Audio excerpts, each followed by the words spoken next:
welcome back everybody. I'm gonna make this really quick because I feel like I'm gonna have to be running somewhere else. I am at a body of water that I usually fish every summer when it gets stupid hot. I go wading. I got my wading shoes on and everything, and yeah, the water is like, I don't know, 3 feet too deep still. If I were to go try to wade the same spot that I normally do out here, I think it'd be up about here, and I'm not doing that because then my backpack would be underwater and my arms would be underwater, and long story short, it would be dumb. But I have some other river spots that I might be able to stop by today. I can fish from this spot right here. I think I'm going to try for a little bit. I think I'm just going to throw some top water and a paddle tail around a little bit. It's early, so I might be able to get some top water in this little pool. But other than that, I think I'm going to be on the search for many spots today. So wish me luck. Okay, so I'm going to start with a little popper here. See what we can find, if there is anything. I can stand in the water right here, but yeah, this is like an 8-foot hole right in front of me, so I don't know. What sucks is I keep hearing smallmouth just around the corner here where it's like 4 feet deep, where it's normally not that deep. So I don't know, we will see what, if anything, has moved in here since the floods happened. With the water moving as fast as it is and as deep as it got, the likelihood of me finding stuff right here is not too high. I mean, if I throw a paddle tail, maybe, because then I can get down in there. But I don't know, I'm not used to fishing this when it's like 5 feet high. I think I'm gonna have to fish the paddle tail because the water's moving so fast, it's just pushing this downstream and it's just gonna end up getting snagged on shore. Okay, got a little 4-inch paddle tail. I think that's a 1/16 ounce jig. Might be a little bit bigger, but this is my mid-column setup.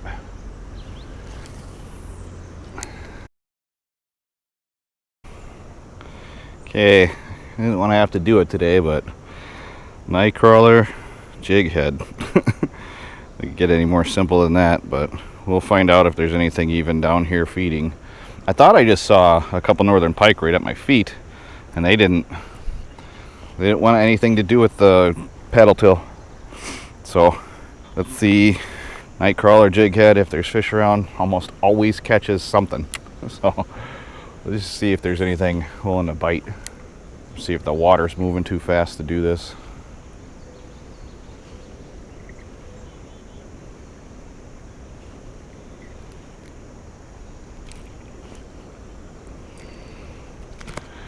Got a bluegill. Could use him for cut bait. I think I'm going to save this guy for cut bait. Okay, I went back to my truck and grabbed my big fish rod that I happen to have a big fish slip bobber on, so I can potentially throw my bluegill I caught whole out, because you can do that legally where I'm at, and possibly catch a river monster. But before I do that, I'm going to see if there's any more bluegills down there before I scare them all away by bringing in like a big northern pike or giant catfish or something. I'm just really happy that I remembered to bring that rod this time. That bluegill was right here at my feet. I think there's another one down there. I don't have the smallest jig head on, so it'll probably clean me off. Yep. Okay, so tied on a much smaller jig head because I believe these are bluegills, or they might even be like river shiners or something, but at least this way I'll be able to figure out what's stealing my bait.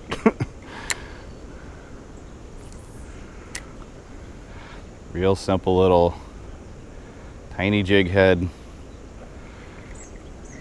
Man, I still got the bait off of that hook. Oh, that's ridiculous.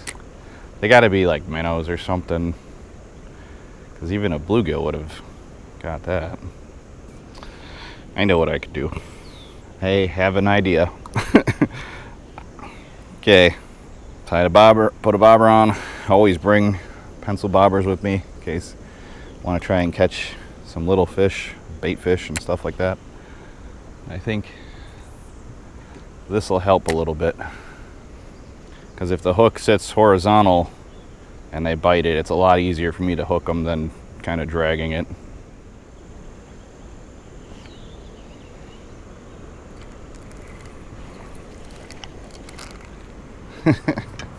Got another one. I knew they were down there.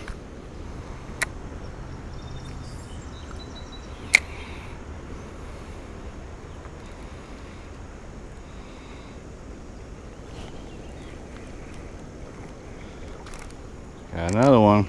That one's a little bigger.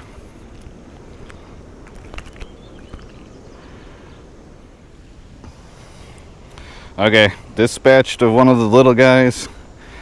Like I said, I got a big old float on here, and I'm going to throw this weightless so it just kind of floats around out here, but I'm just going to throw it out, see if anything grabs it in the not too distant future here. See if there's anything cruising around in the pool here.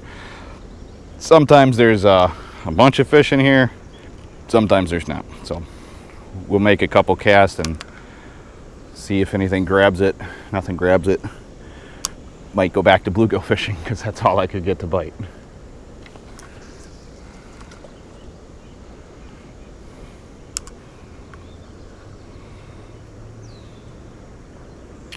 That might be a bite.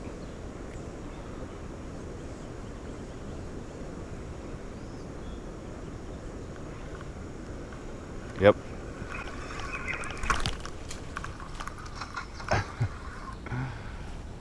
That might have been a northern pike. Either way, it got away. Didn't bite my hook, or didn't bite my line, so I have like a 25-pound leader, so I didn't think it would bite it off, but I'm gonna guess that was a catfish that just had the end of the bait. But good to know I got the right depth now. Okay, chunk number 2. This is why you cut your bluegills up into like 5-6 pieces. Big fish will eat these little chunks too, but at least this way I got more chances. That guy was sitting right about there. So sometimes they school up, you get lucky. Might get another chance at them. I definitely didn't get a hook in them. So we will see. It's kind of working out perfectly because the line was going that way and the bait was trying to get pulled into the convection of it right here. So it kind of held it in place for a little while. A lot of people would ask me why I don't use sinkers or like try to fish the bottom. There's too many snags for that. Oh, something else found it. I don't know if he's got it or not. No.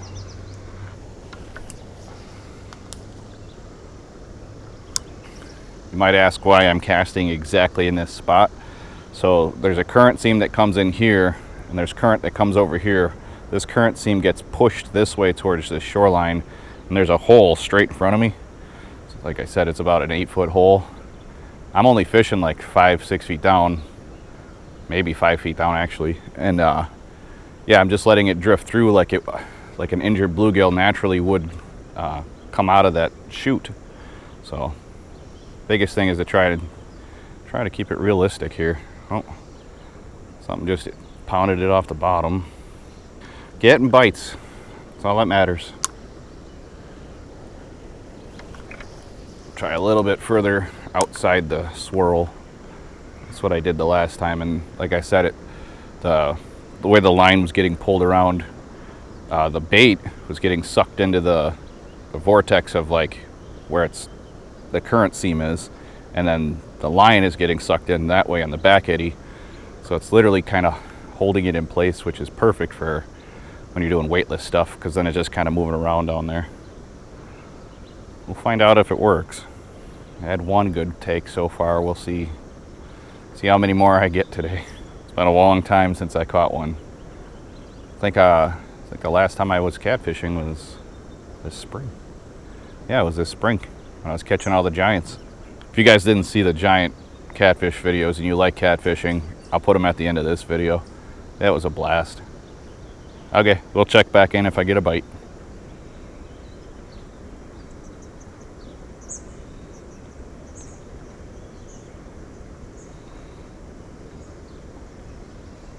Oh, there's one.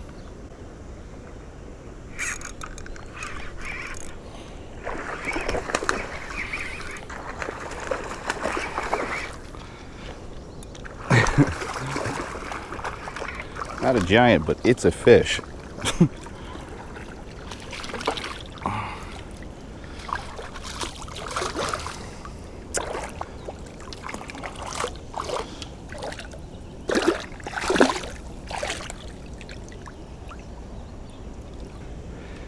Be a perfect eater if I was looking to keep one.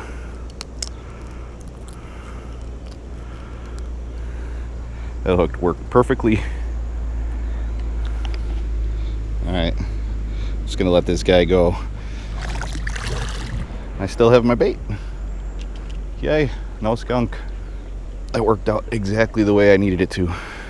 See if we can get another one. That guy was just sitting in this hole right here.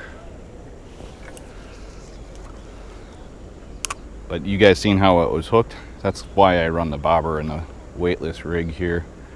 Because with the bobber, they got to pull it down.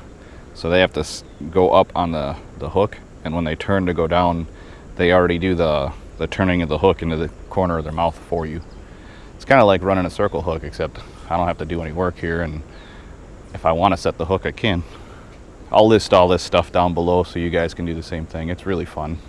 There are some bigger ones around here, I know that, so there's always a potential for a giant, but I am just happy catching a couple of them. All right, that's one, so I'm gonna continue doing this with the cut bait that I have and see if I can get some bigger ones. There are some giants down here every once in a while, but they're just kind of sporadic. But I will take a couple of those. I haven't fished this spot all year, well, geez, since last summer. Oh, time flies when you're having fun. All right, thumbs up for not getting skunked out here. With the water being as high as it was, I was a little worried, but usually when there's high water, fish start moving up. Well, new fish move up, so I was hoping there was a bunch of new ones. We're gonna keep making casts and see if we can get a couple of giants on the catfish rod before I gotta go. Well, I hope the audio was good for all of those other clips, because I just noticed that I just realized that my mic was unplugged. We will find out. Hopefully you guys could hear me just fine, and yeah. So far, I've only gotten one other bite. I might have to put new cut bait on. Sometimes you gotta freshen it up and everything, but I did get one more bite on this same piece, so gonna give it a little bit longer before I change it out. Okay, so the catfish stopped biting here, so I'm gonna put this back out, see what we can find, see if there's anything else that'll bite here. Otherwise, I have an idea of another place I can try. It's a place I've never fished before, but I have an idea that might be a good place to fish. See what we can get here, and then we'll go from there.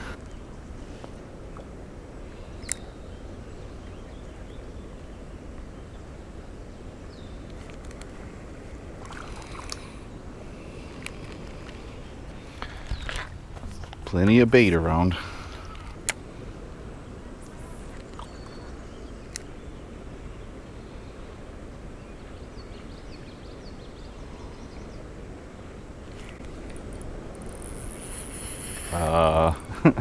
That's not a bluegill. Come back here.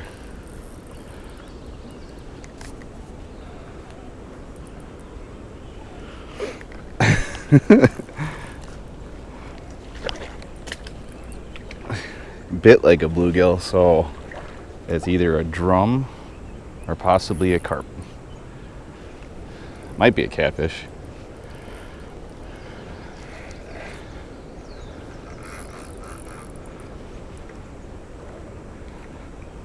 What are you? Big old drum.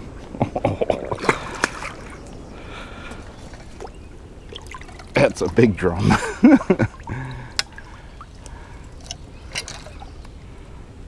Big old long drum. Oh, he's croaking. Croak, croak, croak.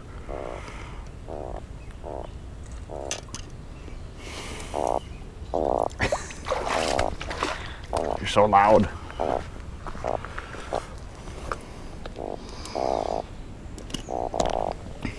You guys hear that thing? That's why they're called drum. This dude's awesome.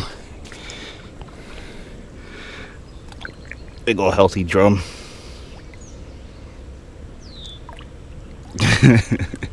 Well, that was fun. I was not expecting that at all. Woo! That thing was on just a tiny, tiny little piece of worm. Tiny jig head. Never know what you're gonna get out of the river. Okay, this is basically all I had on there. Tiny little chartreuse jig. Upside is this is 10-pound test. This is my like dual kind of rod. It's my Apex Pro. It's an 8-footer, I believe. Yeah. So yeah, 8-footer, 4000 series reel. So it can handle stuff like that. It's just that guy still surprised me. But I was kind of wondering why I didn't get anything else before on these jig heads and stuff. I was kind of surprised that the bluegills were the ones that were over here. Usually everything else is. Oh. What is that? Is that a big bluegill? Oh. They do exist down here. That guy's a little too big for bait. You could eat that one. If I was flathead fishing, we'd be having a different discussion. Comment below who thinks I should go flathead fishing this year. Might be a little late for me, but I can always try.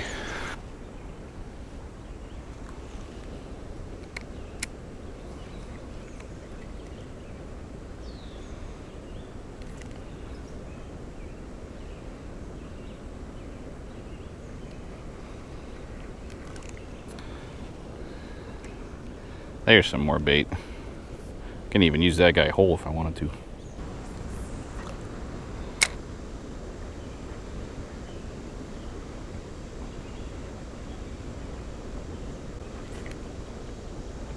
Oh, we got something else big.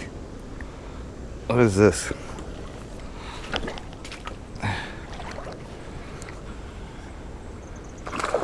What? Is that a smallmouth? Oh, not a smallmouth. Probably fights just as hard. Stop it! I'm getting me all wet.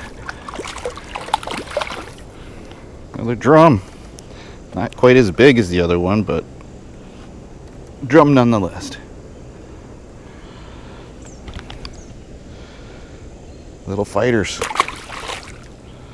All right, I don't know what you guys seen last, but I think it would have been that last drum. I got a couple more dinky stuff. There was a bunch of little tiny bluegills down here, but it's getting hot out already.